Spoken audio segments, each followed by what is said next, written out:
तो देखिए, Bajaj housing finance का जब आईपीओ आया था आज से 1.5-2 साल पहले, तब मैंने उस आईपीओ के टाइम पे भी रिपीटेडली ये बोला था, जब लिस्ट हो गया था ये 150 पे, कि ये अब ओवर वैल्यूड हो चुका है और यहाँ से कंसोलिडेशन होती हुई नजर आ सकती है। अब उस 150 के बाद से लगातार गिरावट इसके शेयर में देखने को मिली है, जहां पर वो अपने इस वक्त 52 वीक लो पे आ गया। और कमाल की बात क्या, आज से 2 महीने पहले भी हमने डिस्कशन किया था तो ये 100 पे था, तब उसका 52 वीक लो था। तो नया 52 वीक लो लगातार ये कंपनी बनाती हुई नजर आ रही है। ये थोड़ी सी ज्यादा चिंता की बात है।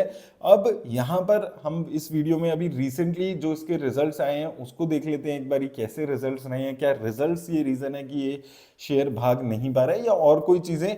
डेफिनेटली अभी हमने देखा है कि बाकी जितनी भी हाउसिंग फाइनेंस की कंपनीज हैं वहां पर भी कुछ खास रिटर्न्स नहीं देखने को मिल रही है, क्योंकि अभी थोड़ा सा हाउसिंग फाइनेंस जो सेक्टर है उसकी तरफ बहुत ज्यादा बड़े इन्वेस्टर्स ध्यान नहीं दे रहे हैं, और गिर गिर के वहां पर ओवरऑल जो इस सेक्टर की वैल्यूएशन है वो भी काफी नीचे लेवल पे आ चुकी है, और इस कंपनी की भी वैल्यूएशन अपने ऑल टाइम हाई से काफी नीचे के आसपास आ चुकी है।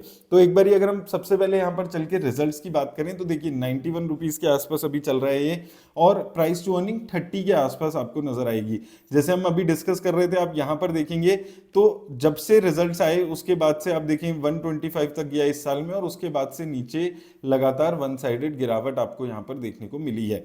इसके साथ साथ अब अगर हम बात करें जो रिसेंट इसके रिजल्ट आए हैं, देखिए एक नजर में देखें तो ईयर ऑन ईयर ग्रोथ आपको अच्छी नजर आएगी। 2500 के आसपास की ये हुआ करती थी, अब लगभग 2900 करोड़ की सेल्स हुई है, तो सेल्स में अच्छी ग्रोथ है। वहीं अगर हम ओवरऑल ईयर ऑन ईयर बात करें तो नेट प्रॉफिट में भी आपको एक अच्छी खासी ग्रोथ देखने को मिल रही है। इसके बाद अगर हम क्वार्टर ऑन क्वार्टर देखते हैं तो क्वार्टर ऑन क्वार्टर में बहुत ज्यादा इंप्रूवमेंट नहीं है, एक आधे परसेंट का यहाँ पर उछाल आपको नेट प्रॉफिट और रेवेन्यूज में देखने को मिला है। ओवरऑल अगर हम ग्रोथ देखें, कुछ बात यहाँ पर करें तो देखिए एसेट अंडर मैनेजमेंट में 23% की ग्रोथ है, जो कि अच्छे नंबर्स हैं। नेट इंटरेस्ट इनकम में 19% की, नेट टोटल इनकम में 24% की इंक्रीमेंट देखने को मिला है। और ओवरऑल अगर हम बात करें इनके जो ग्रॉस एनपीए और नेट एनपीए की बात करें तो वहां पर भी इंप्रूवमेंट देखने को मिला है। तो वहां से भी एसेट क्वालिटी को लेकर भी कोई नेगेटिविटी यहाँ पर नहीं बनती हुई नजर आई है, यहाँ पर भी एक अच्छा इंप्रूवमेंट ही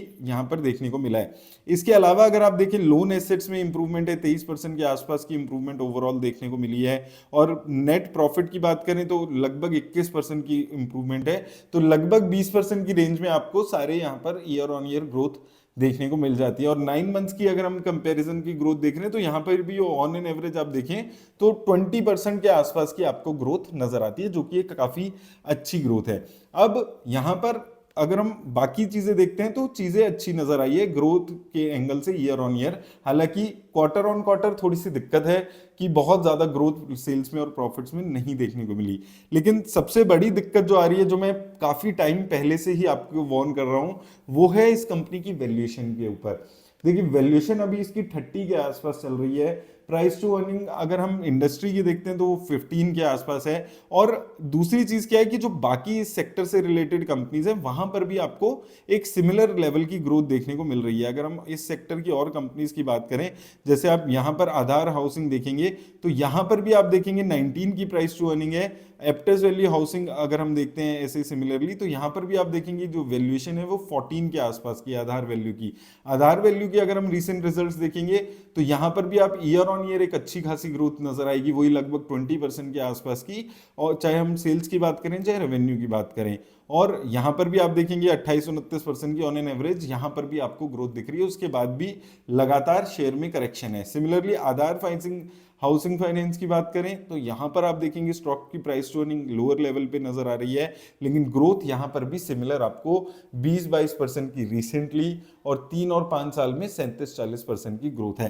तो अब यहां पर जो मेन इशू आता है वो ये आता है कि कंपनी ग्रो कर रही है, अच्छी ग्रोथ आ रही है, इसमें कोई डाउट नहीं है। लेकिन जो ग्रोथ यहां पर बाकी कंपनीज को मिल रही है, जो प्राइस टू अर्निंग जिनकी 14, 15, 19 के आसपास है, वहां पर भी सिमिलर ग्रोथ आपको देखने को मिल रही है। तो एक तो इस कंपनी की जो अपनी प्राइस टू वैल्यूएशन है वो लगभग डबल है अपनी इंडस्ट्री की पेयर से।